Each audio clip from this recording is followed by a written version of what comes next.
That's of course a huge question, and there are many different levels at which this question can be addressed, you see, because it depends on what we are,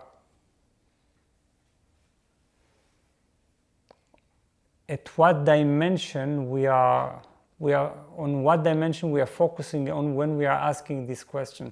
So one important way that could answer this is that we are born in a physical body, as physical bodies, in order to experience the very opposite or the other extreme of our true identity.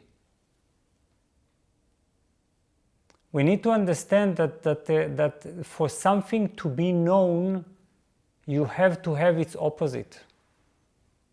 In the simplest sense, you can never be aware of beauty unless there is ugliness, right?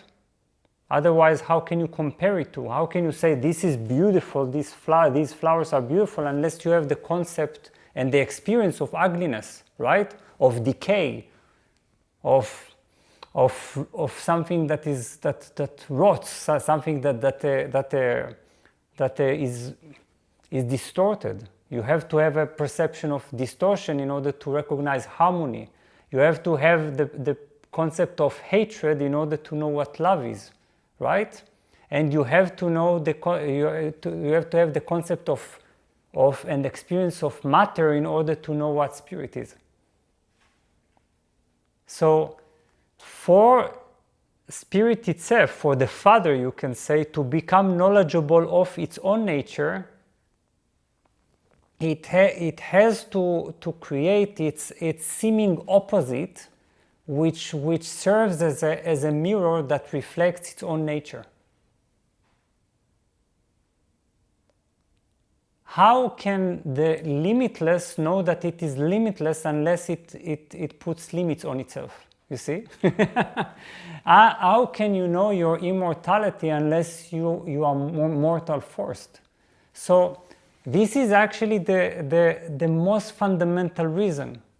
We have to create an opposite in order to be able to know ourselves and to even long for our true nature. If you are your true nature for eternity without change, you will never be able to even notice it, right?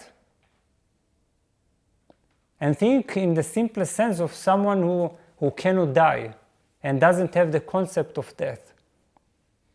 Then life goes on for eternity. How can you even consider the concept of your eternity unless there is death? There is the possibility of death, you see? Because you don't have this notion. You don't have this friction between two elements.